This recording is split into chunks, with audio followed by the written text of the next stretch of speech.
Uh-oh. Welcome on into the First Round Fantasy Podcast. It is, we're going to hear it today. But you know what? There's always time to redo. Let's do another redo.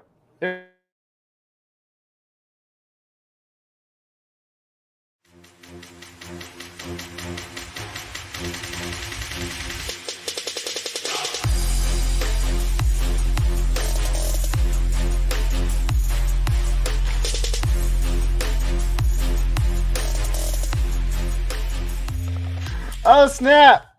Let's do third time's a charm. I hit the wrong intro 2 times in a row. Let's get it one more time. Here we go.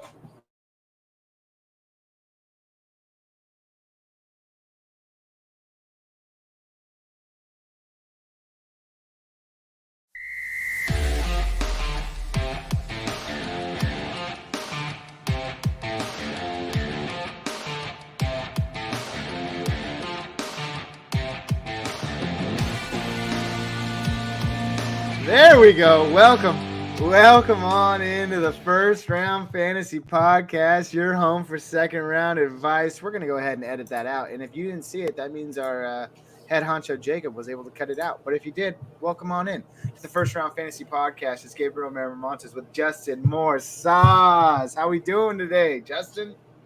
Man, I'm nervous, man. I can't breathe. I hate losing. I hate losing at the last part of the season, and I could have been in a much better position, but losing this last week in one of the leagues, it has me on do or die, and I just hate being in this position.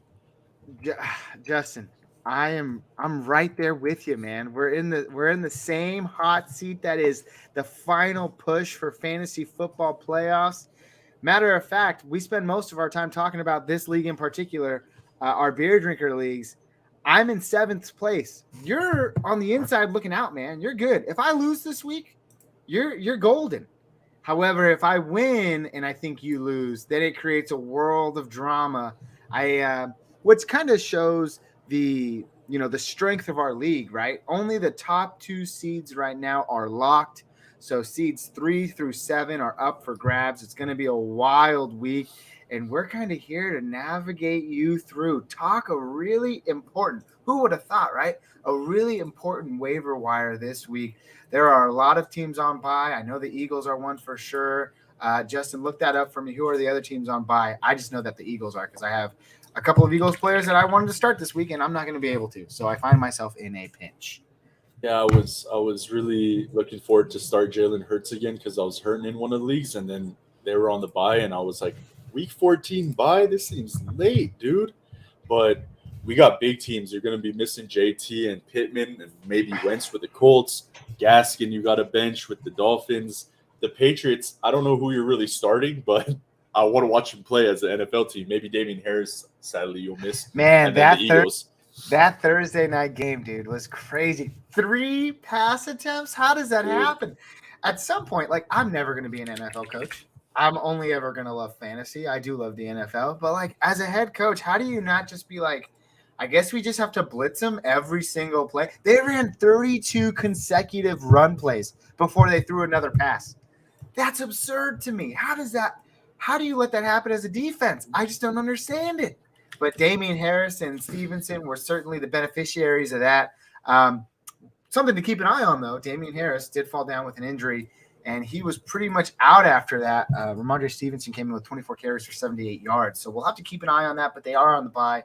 So there are more important things to worry about, and that is the here and now. Week 14, your playoff push. And as Justin mentioned it, Indianapolis Colts, Miami Dolphins, New England Patriots, and Philadelphia Eagles, a lot of big names. Headliner, of course, Jonathan Taylor. I know you have him in our Dynasty League. How are you looking in that league, though? You're good, though, right? No, I'm not, man. And before I get to that, I want to go on. I'm not perfect. I did say the Bills are going to blow them out and drop 35+. Hats off to the Patriots and Belichick. I got home late and I tuned in and I heard Mac Jones with only 1 pass for the first half. I'm like, hold up. Am I hearing things? Is that real? And that's real. So yeah, amazing game. I'll tell you, I messaged you guys in our group chat. I said I've never experienced a roster with more zeros on the board from injury to bye. I'm missing JT, Hurts, Pittman. I won't count those guys. Dobbins is hurt, Akers, whatever. I'm just missing my big dogs on the Philly and on Indianapolis. So I have to make some sketchy moves this week, and I hope I get the clutch win against the 4th seed. I'm 3 seed, so it could help to win. But I don't think anyone's starting a healthy roster at this point in the league, so I'm not the only one behind. No, man, you're not the only one behind. Like I said at the top, I'm right there with you. I know plenty of other people are out there with you, which is why we're going to talk about it right now. But before we get into any of it, we want to thank you for watching. Feel free to find us anywhere else you get your podcast. If you happen to not be listening on YouTube tonight, Apple Podcasts, or Spotify, anywhere else for that matter. You can also find us on Facebook at First Round Fantasy, Instagram at First Round Fantasy, and Twitter at First Round Fantasy. We've been dormant in that department for a little while, but we're gonna get back in there. And when we are, you're gonna be interested in what we have to say. But what we have to say right now is extremely important. We're gonna start off with the injuries. It's kind of gonna tail into this whole waiver wire talk show that we have going on today. Who would have thought in week 14 the waiver wire is just the most important thing to us right now?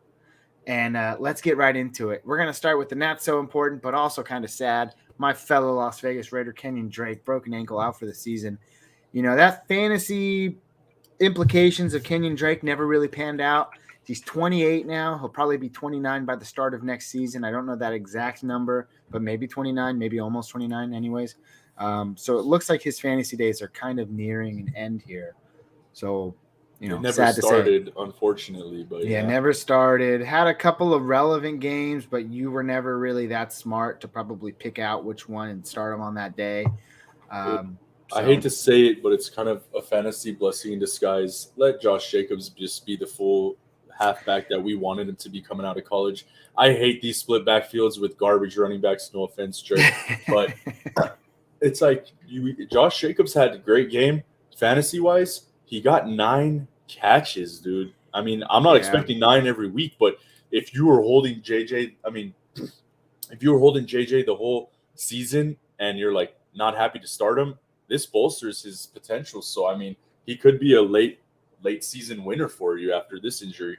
And who is that player? I'm sorry?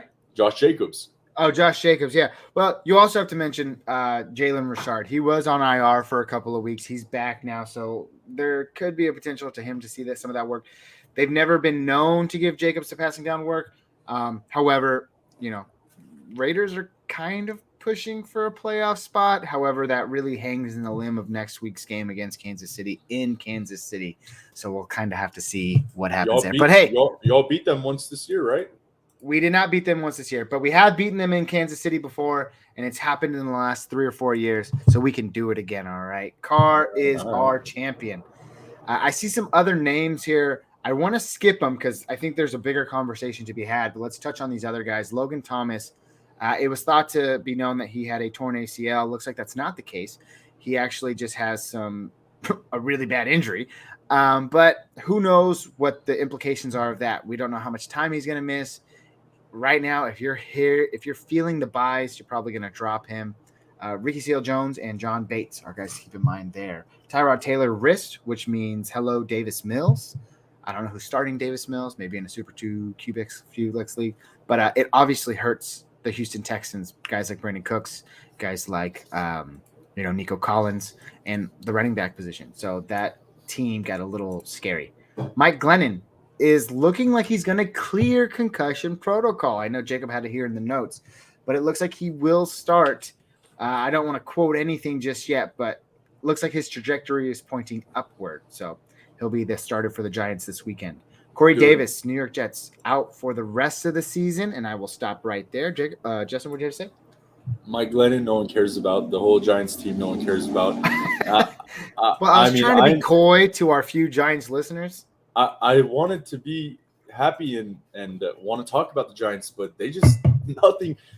Am I wrong? Nothing out of that roster came to be. Like, I don't even know where Saquon lies in running backs, but that whole team was so underwhelming fantasy-wise. Like, no receiver panned out, no tight end. The quarterbacks were garbage. Daniel Jones fooled you a couple weeks, and Saquon can't really stay healthy, and when he does, that team's just garbage. So, I mean, Makes me sick. Yeah, it makes me sick too. I started Kenny Galladay first time all year, picked him up off the waiver wire last week, thinking, you know what? Like, he's the top waiver wire at least in this league, and it was a pretty deep league. It's 12-team league. And I was like, I guess I'll take a shot and hope for the best. And sure enough, I didn't have any hopes, and he went out in the first quarter with an injury. So it's just the season for the New York Giants, man. Hopefully they can figure it out. I love when all teams are good. Corey Davis, like I mentioned, out for a year. Miles Sanders, ankle. They are on a bye. That's more of a playoff question, so we'll let that slide for now. Again, I just mentioned Kenny Galladay, and then keep an eye on Joe Burrow. He's got a finger issue, similar but not as bad as what happened to, at least my understanding, what happened to Taysom Hill in New Orleans. So Taysom Hill's expected to play this week. We'll see if Joe Burrow's able to play this week, but they're both trending upward, so we'll keep an eye on that. But the big one, at least the big one this week, and I'll let you talk about it, Justin, because it's your man from your team, Adam Thielen, high ankle sprain. He's missing probably 2 weeks, but for sure this week, a week where teams need to win to secure their playoff spot. How comfortable are you in picking up a guy like KJ Osborne in his place if you don't have the depth behind Thielen on your initial roster?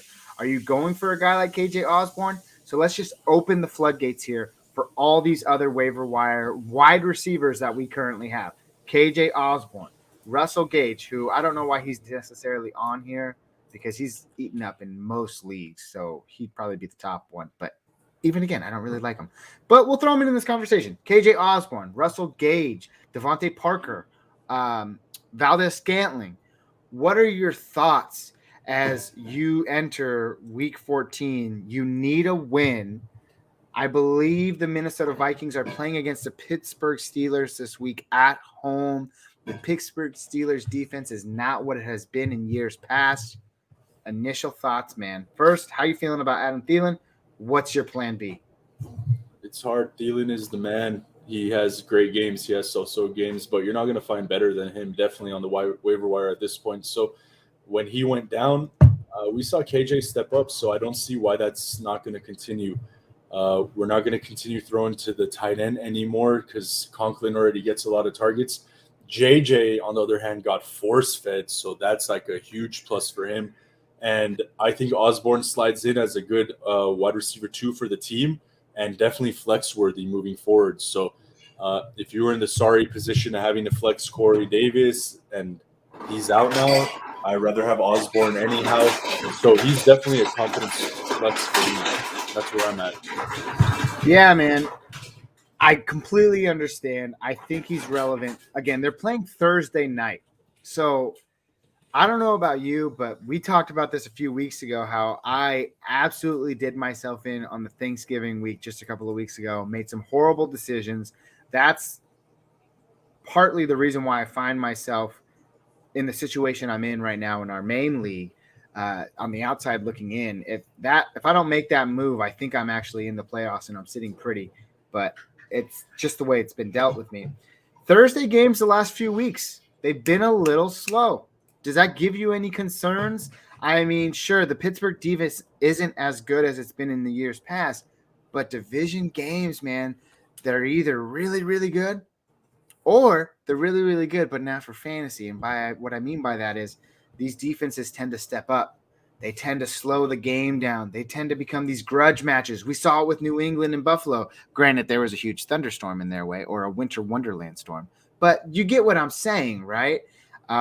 We saw the same thing the other day with Cleveland and Pittsburgh. So these games happen. Are you worried about that on a Thursday night, hanging your chances on KJ Osborne to get you at least, 15 fantasy points? No, I mean, I don't care about that, to be honest. I don't like it for the fact that if they're underwhelming, I know I pretty much lost Thursday, which is the worst part about it. But I think at this point of the season, weather is the biggest indicator. We saw that last Thursday or whenever the Pats played the Bills, and it was just like you could not kick a 30-yard field goal in that game, let alone try to throw a 50-yard ball. So it's like, at this point, you want to check on domes. You want to check on weather. That's your biggest indicator. I'm confident. Like I said, I rather start Osborne. Gage might be ahead of him. He's only rostered 47% in after waivers. So Gage is definitely probably on your waiver wire. So he might take slight priority, but Osborne is a very nice pickup this late in the season while Thielen's out. So don't worry about Thursday. If he's the best start, you stick with the best start. Don't second guess. Don't what's that saying? What do they call it when you fiddle with your lineup right before? Oh, I don't know, but you could basically call it a game because that's what I do. Tinkering. Yeah, there you go. Don't gabe it. Don't gabe it. Just start who you believe is going to be the best matchup. And my confidence, Osborne's a good matchup this week. That's good, man. And, you're persuading me in the right directions, but I really think we have to have a careful discussion here. So let's just say Russell Gage is there. Russell Gage playing against Carolina this week, one of the better defenses in the league. Matt Ryan, the last 2 weeks, he's thrown the ball over 40 times. They seem to have picked it up as opposed to the previous 2 or 3 weeks where they were just absolutely dreadful looking. Are you confident in a guy like Russell Gage if he's out there? Are you going to pick him up over KJ Osborne? Let's start this tiered conversation. So who do you have first? You picking up a guy like Russell Gage or a guy like KJ Osborne if he happens to be there? All things considered, I go Osborne because Carolina's a pretty staunch defense against wide receivers, and they're playing in Carolina. So Minnesota's going to be at home. And I told you all this. I know the Vikings are 5-7. They're on the outside moving outwards, so it's not a good spot for them. If you lose to the Lions, you probably should just quit and just forfeit the rest of the year. But the fact that the Vikings are 9th seed and just behind Philly, just behind San Fran, just behind Washington, it's still anyone's game. So I think you lose to the Lions. Zimmer kicks them all in the rear and said, never again let that happen. I never want to see that again.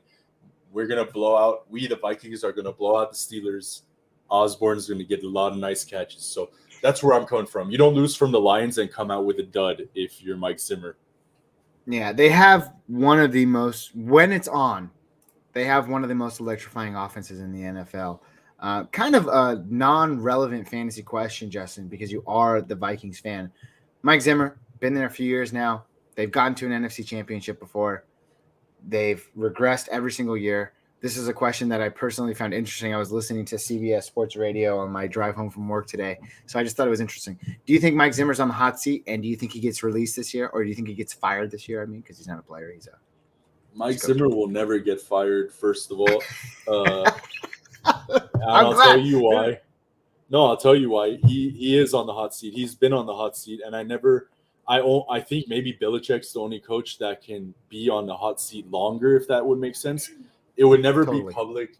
If he gets fired, he would just step down. That's what I mean by that. But it's hard because he's been there for so long. He's been an amazing coach. It's one of those arguments where he would say to the front office, like, I'm doing the best I can with the roster I got. Like, I don't know what you want me to do with this. Like, our offensive line is not the greatest. Our secondary gets burnt all the time. It's not his fault fully, but hey, this is sports and business is business. Sometimes you got to have a change of scenery. So if we end up having a bad losing streak and they can him, I'm not necessarily surprised. I'm just sad. You know what I mean? Totally. I get it, man. I get it. That's a good Vikings answer. And that's not like a salty Vikings fan. That's a reasonable, level-headed Vikings fan right there. So I appreciate that response. You know what's so relevant to the topics? Thanks for joining the show, Aaron. MVS. Martez Valdez-Scantling or KJ Osborne. So again, really relevant to what we're talking about right now. This is going to be surprising, and we're going to talk about MVS later. So, Justin, let me hear what you think. Definitely go with Osborne. MVS is like a fool's gold of all fool's gold. He has all the opportunity in the world, doesn't do it. He has a blow-up game. You're like, I'll trust him again. They play Chicago. Chicago's middle of the line. They've been playing decent. David Montgomery had a nice week.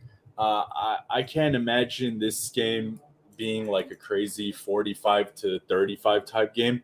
So I'm not going with that. The Packers will win easily. If he gets a lucky touchdown, I wouldn't be surprised. But we're talking PPR. We're talking more opportunity. I'm leaning on Osborne with Thielen out easily. Okay, fair enough. There seems to be some internet connection issue. It might be me, it might be you, but I think I got the gist of what you're saying there. You're going KJ Osborne, and again, you bring up that grudge match, divisional type, that matchup, and we're gonna talk about it because what I just said, I might be a hypocrite, but I think I have a different opinion about this Chicago and Green Bay matchup, which is why we're going to be talking about MVS in just a minute here. So, good discussion. Good discussion about wide receivers. Aaron, I'm just going to let you know. I think I am going to. I am not thinking. I am going MVS. Justin is going KJ.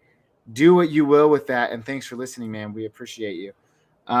Let's talk about some running backs. Rashaad Penny, he's out there on the waiver wire. He got 10 touches last week, did something with it, looked pretty good. Just today, Pete Carroll came out and said, we look to get Rashaad Penny much more involved next week. Just happens to so be the Houston Texans, bottom 5 rush defense.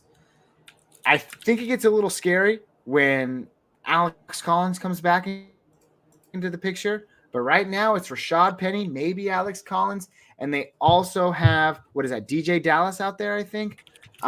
So it's an interesting situation. I don't know how much weight you want to put in Pete Carroll, but Kenneth Gainwell's on a bye. I know that Rex Burkhead might be out there. David Johnson might be out there. Same matchup. What types of running backs are you looking for? And the only other one I can really mention right now is Amir Abdullah, running back for the Carolina Panthers. You know, their head coach came out and said that they're looking to do more of a committee since the absence of CMC. So we're not going to see Hubbard really provide that steady workload that he was before CMC's, or I should say after CMC's first injury. So kind of walk us through these running backs. What are you thinking about Rashaad Penny against Houston? Amir Abdullah, I forget who they're playing. We'll have to look that up. And then obviously Rex Burkhead, David Johnson, Houston. What are your thoughts? Oh man, if this is what it's become, then it's probably not a good time. I'm gonna say, man, Pete Carroll said this 50 times about Rashaad Penny, so it doesn't give me any solace knowing that he said that. But David Johnson is getting some carries, not even a lot, but it's Houston, so I don't know what to put in that. Him and Burkhead are out of the picture for me. I'm strictly out of that list. I have to go Penny. I'm not happy with any of it. It's just the fact that we hope maybe 12 plus carries, get lucky in the end zone, maybe a pass 2-3. I would stay away from Houston. They're playing Seattle. Seattle wants to win. They're not a loser of a franchise. So regardless of their playoff standings, they're not going to want to lose. Pete Carroll doesn't work like that. So I run with Penny. Yeah, man, I like that answer too. I think I'm going with Rashaad Penny purely off of coach talk. And like you said, Pete Carroll said this a number of times about not only Rashaad Penny, but a number of players. But they invested in this guy a few years ago in the draft, and it just unfortunately hasn't panned out yet. You said they're not a losing team. They want to be a winning team. Well, right now, what they're doing hasn't really been working until last week when they established the run. And they really got that going with Rashaad Penny. So he might be that little kick in the butt that they need to kind of push them or propel them into the fantasy, or not the fantasy, into the playoff conversation. Because right now they're definitely on the outside looking in. So Rashaad Penny, he's available in every single one of our leagues. I picked him up in our Dynasty League recently.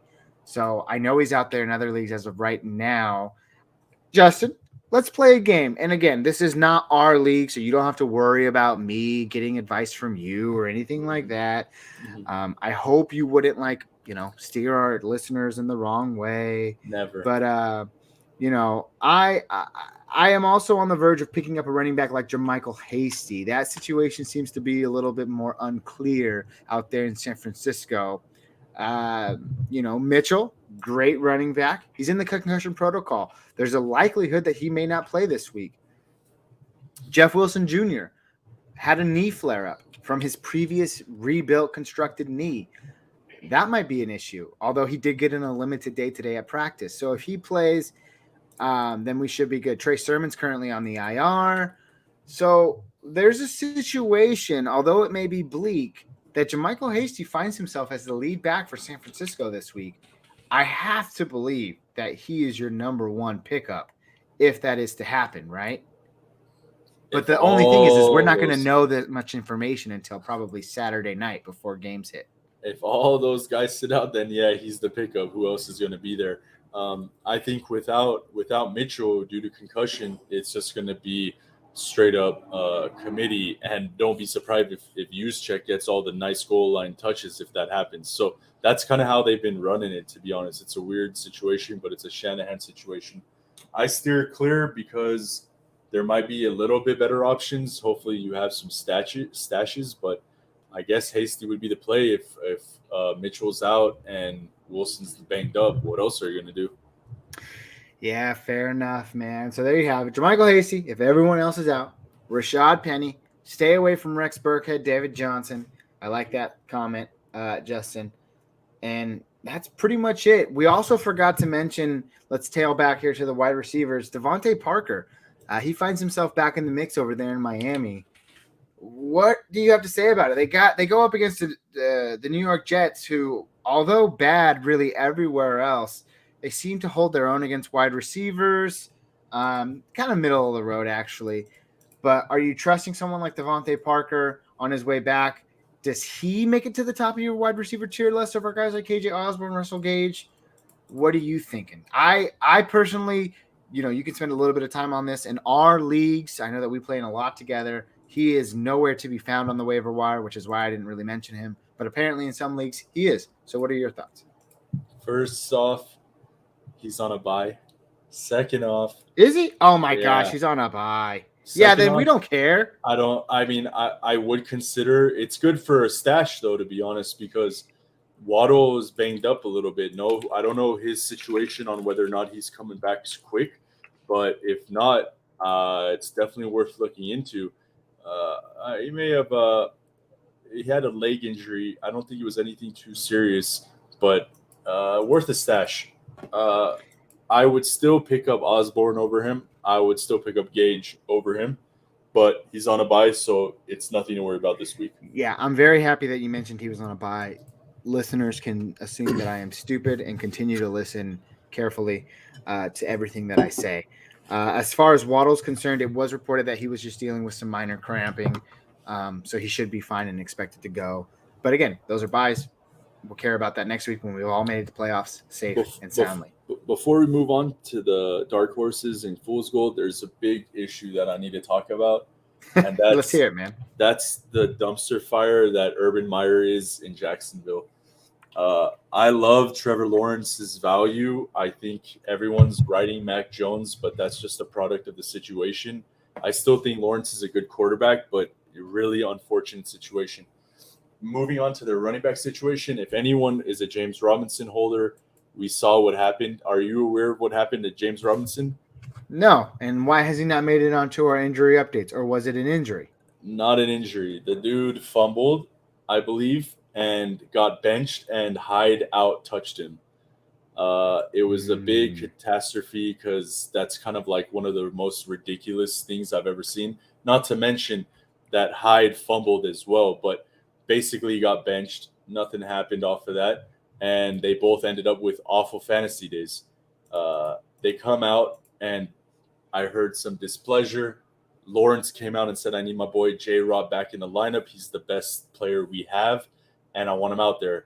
Urban Meyer says they had a quality meeting with James Robb. They watched tapes of all his runs and basically had a great meeting. So this is it for the James Robinson owners. If this week doesn't pan out to a win, it might be a 50-50 split with Hyde because it's just like that with Urban Meyer. They play a hard run D with Tennessee, but Tennessee's missing some weapons. Obviously, Derrick Henry, A.J. Brown's on the IR, so it might be a closer game than that's to be said, and Robinson might get some work. The hope is that J-Rob gets workload of the carries, and we move forward from this Carlos Hyde garbage. But if Hyde is on your waiver wire, he is a must pickup, and he's a must pickup for the J-Rob owners just for insurance. Injuries aside, if J-Rob just gets benched or some bad sour blood goes down after another loss, it might just be the end of his season. So Hyde could be a fill-in for all those injuries. I think it's worth picking up. I'm listening to what you're saying, and I'm kind of informing myself on the situation that happened. And yeah, I don't know if I'd worry too much. It just looks like Urban Meyer is completely clueless as a head coach, kind of like what you were saying. So he should be good to go in week 14, but it's like you're not starting. If you hear nothing else of the sort, you're starting James Robinson, unless miraculously it comes out that he's being, expect to see, Carlos Hyde get more carries. I think going forward, you're going to be talking James Robinson in week 14, right? That's what we care about right now. I mean, as a James Robinson owner, it's more like, do I bench him? Not so much do I start Hyde, it's do I bench J Rob, because the team's just getting smoked. He's getting dogged, and it's like, okay, you might get me 10 points, but like that's not good enough right now when you need a W. So I would say steer clear of benching him. Put your last hopes in him this week, because if it's a good week, it could be a good string to the playoffs and having you win a couple games to get to the chip. He might have been a good decision for a Fool's Gold this week, too, with all that information that we just put out there. But he is neither of our Fool's Golds or Dark Horses this week, which leads us into our transition of Fool's Golds and Dark Horses. Week 14. But before we do that, let's talk about last week's Dark Horses. Devontae Smith. I can't win this year, guys. I am one of the worst fantasy analysts out there, but I do it with pride and I have fun doing it. So that's why you watch us, right? It's not his fault that the narrative was there. Minshew was just there. Didn't throw it to him. What can you do? Minshew was there. He didn't throw. You saw 20 out of 25 pass attempts. I think he threw like 3 of them away. So he was technically like 20 for 22. And just none of them really flew to Devontae Smith. It was all Dallas Goedert. He caught the 2 touchdowns, and everyone else in between got something except for Devontae Smith. Justin, you had Elijah Moore versus Philly. How did that work for you? Oh, buddy, what a big, nice hit for that. That was a 20-point game, PPR, 12 targets, 6 catches, 77, and a TD. I call that a big dub.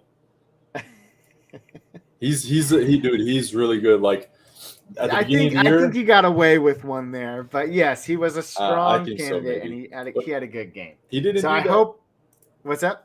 Elijah Moore, it was a tough defense. That was my predicate, that Philly plays well against the pass D. But to go back in the overlying thing, I think Elijah Moore is a great player to be an example of not to fall for preseason hype. We had such a great rookie wide receiver class last year, and then all we said was, oh, Chase is the beast. He's the only one worth it, like whatever. He's had a great start of the year, a couple bad weeks, but between Waddle and Moore and Chase, this is a really good rookie wide receiver. And Devonta Smith is good too. So it's really good year for wide receivers as well. Yeah, unless you're like me and you traded a first-round pick for Bateman, and who was the other guy I traded for? Bateman and Kadarius Toney. Yeah, traded Jacob. I was going for youth, and I invested in them. So hopefully it pans out in the future, because it is a dynasty. It might pan out. Those two are good players. They just are on weird offenses, so it's not your fault. Yeah, that's very true. Very true. I also had another first-round pick to play with, so I still kept one. Anyways, let's focus on this week, the week that matters. And I guess we got to start with you, Justin. I mean, this is it. You're putting all your money on who, Justin? Tell us. On a week where people are depending on you to give them the best advice that they need to win their fantasy game, to get into the fantasy playoffs, you have decided to pick for them no other than... I thought of doing something that no man has ever done before, no analyst has ever done before, nobody has ever done before. I am the first, and I think I could say that confidently. The start of the week this week is a kicker. My boy, Greg Joseph, Minnesota Vikings. They are going to steamroll the Pittsburgh Steelers at home in a dome. Weather is not an issue. Dude has a leg. The reason I like him is because Nick Folk is on bye, and he's been the savior of the league. And I think if you need a supplement, pick up Greg Joseph. It might be a little too late because buys ran through, but it's not too late to check. Greg Joseph, the leg. I think he's going to become the new Greg the leg after Zerline retires. But go with him. 12-plus points for a kicker. You cannot complain. I'm speechless. This is a first. I'm glad that it happened on a podcast where we're still on the up and coming, so people can't necessarily hear. Not everyone's going to hear this, Justin, but some people will. And because of that, we'll have to rebuild again. Or, hey man, I started Greg Joseph. He got me 17 points. I won my league by 3 points. I'm in the playoffs, baby. Please, please, please, please. Our YouTube channel, our podcast will blow up if someone happens to listen to this and clip it, and that's how they win their game and make it to the fantasy playoffs. That will be gold. That would be pure gold. And you know what? I guess in that sense, we would owe you the world, Justin, because you put us into stardom. So time will tell, baby. Sunday's the day. I can't. Just live with it, dude. Embrace it. I am. And I want you to embrace this with me. I know earlier at the top, we talked about a particular matchup that was the Pittsburgh Steelers playing against the Minnesota Vikings, a divisional matchup that was going to be a grudge match. We've seen it before with games like the Cleveland and Pittsburgh as well, just recently as 2 weeks ago. Some games, some divisional games are like that.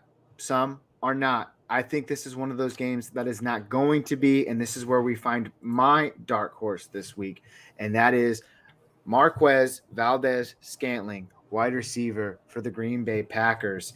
Let's go ahead and update that really quick, and I'm going to tell you why, okay? Listen, there's not a lot to say. No, just kidding. There is a lot to say. Bears are coming off a bye. And Aaron Rodgers are the Packers. Oh, yes. And see, now I'm getting nervous. I've never gotten nervous on my own podcast before. Can you believe it? I'm getting nervous because Justin, I care so much about helping the people this week that I had to go so deep into some of the thought processes that people were coming up with. And you went with a kicker. But again, that could help us. So I think your dog is telling you that you might want to pivot away from this. I don't know. I don't speak dog, but I'm just saying. And the Bears also, they didn't come off a bye. They played Arizona and they lost to Arizona. That's right. Montgomery had a nice game, but continue. They're playing better. I agree. They're playing better. The Packers had a bye. So sorry. That's what I meant to say. And listen, my dog can be quiet. He doesn't know what he's talking about. Anyways, Marquez Valdes-Scantling, listen, man, 10 targets. He was injured in the beginning of the year, or he played the first few games. Then he was injured. Then he came back. He had a couple of slow games as they integrated him back into the offense. The last 2 games, 10 targets and 9 targets. One of those games turned into a very fantasy relevant success. The other game, which was 2 weeks ago, wasn't that hot, but it's the targets that are there. This is the type of game, I know that we talked about it earlier too. You don't picture it being one of those high-scoring games. It looks like Justin Fields is going to find himself in the driver's seat after missing a few games. And because of that, I think there's going to be a little bit more action. As much as I think that we get these huge grudge matches, these really slow, down in the dirt, down in the trenches games, these games can also be won by their star players. And who is the star player for the Green Bay Packers? I even hate to say it. I don't even like saying the name out of my mouth. It's Aaron Rodgers. Aaron Rodgers is going to get this game done through the air. And he's going to find guys like Devontae Adams and Marquez Valdes-Scantling are going to be the beneficiaries of that. I think Marquez Valdes-Scantling can easily be flexed, maybe wide receiver 3, maybe a low side wide receiver 2, 15-plus fantasy points. I like it. The trend has started to show itself. 10 targets, 9 targets. That's what I want to see. And if we see that in Week 14 against the Chicago Bears, which are a very vulnerable pass defense, then we can see fantasy success from NVS. I'd rather start him over guys. Oh, sorry. I'd rather see him over guys like I'm starting him over Jerry Jeudy, for instance, in Denver, which, again, we'll get to in just a minute. But I'd start him over KJ Osborne. I'd start him over Russell Gage. There's one key factor that those players don't have that Marquez Valdes-Scantling does, and that is a true Hall of Famer QB, and I think he gets it done against Chicago. So that is my dark horse for the week this week. Any thoughts? I'd be hard pressed to find anyone that's starting MBS. I like that pick. Um, I don't think Adams is hurt. You're just going off of strictly targets and usage. That's that's the memo, man. Okay, I see it. I'm a different believer in MBS. He's touchdown or bust for me, but hey, he's good to bust the 50 to 70 yarder on you any given week. So let's see what happens. Let's see what happens, indeed. And boy, do I need it. I'm actually starting Devontae Adams and Marquez Valdez-Scantling in beers this week. That's just where I'm at. I have Waddle, Devontae Smith, and JT on bye. And KJ got swooped up before I had a chance to pick him up. I would have started KJ, but I started talking to myself. I started looking at it. I don't really trust Kirk Cousins, and Thursday night matchups scare me. I want to be a positive guy going into Sunday. I want to look at the upside. The upside is with Marquez Valdez-Scantling, and Aaron Rodgers throwing him the ball. So that is my dark horse. We're going to move on now to our Fool's Gold players of the week. And before we do that, we got to recap last week's. Oh, man. I don't even want to talk about mine. Justin, yours was Damian Harris. Unfortunately, let's just say we both missed it. Let's talk about yours. Okay, fine. Justin, you want to be a jerk about it? The man Herbert. Justin the man Herbert. 3 touchdowns, over 350 yards. He had a great game. There's nothing really to say there. I did preface it by saying I was biased in that. Exactly. We are an unbiased podcast, and I was biased in that decision. So that was not my full amateur fantasy analyst opinion. The Cincinnati Bengals were playing good defense against the previous 2 matchups, but hey, that was Ben Roethlisberger and Derek Carr, who are prone to have bad games, especially this year for Ben Roethlisberger. And that's the situation I found myself in. That's the route I went. Justin, what about yours, Damian Harris? If you watch the game, he had a monster of a run, and the defense collapsed, 69-yard or 64-yard bomb up the middle for a touchdown. If he didn't have that, he would have 9 carries for 47 yards. So, okay, I was one big. But you know what they say. He wouldn't have. He got injured. He could have easily had 20, 25 carries. He got injured. If my aunt had balls, she'd be my uncle. That doesn't work. What happened. So the dude hit. I lost it. It went against the grain. But good for him. Good for the Patriots. We busted. But not this week. Fair enough. We're not guys that live in the past. We're guys that live in the future, and we want to help you out right now. Justin, who are you sitting this week, or maybe tempering your expectations for? Who is your Fool's Gold player of the week?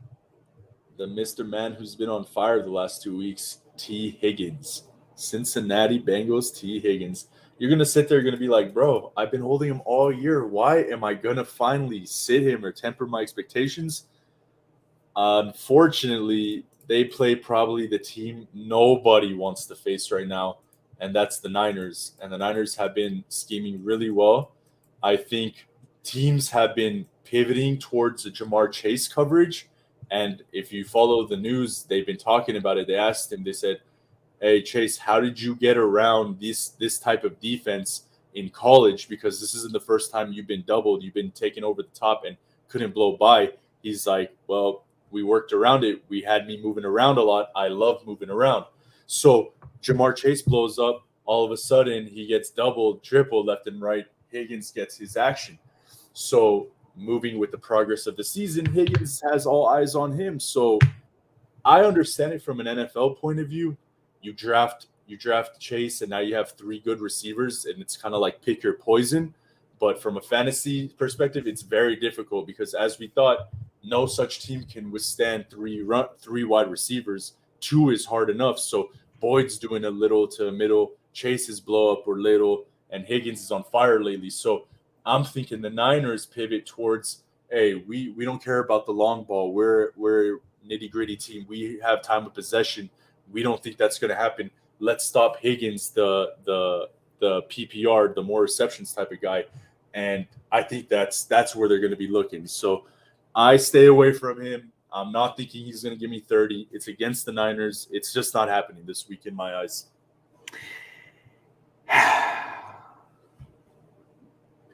just like Damian Harris last week when I disagreed with you, I'm Mm. going to disagree with you this week on the T. Higgins, man. I don't think, even if a team like the San Francisco Giants, who are playing incredible football right now, decide to scheme up T. Higgins, he saw 14 targets last week. That's insane. 9 targets the week before that. I think this guy is a must 10 target guy. And if he pulls down 5 for 75 and no touchdowns, that's still a great PPR day. So I'm taking that any day of the week. Who are guys that you're starting over him this week? I Like, didn't are you go. starting him? Are you starting KJ over him this week? No, no, no, no, no, no. Okay, so then let's see.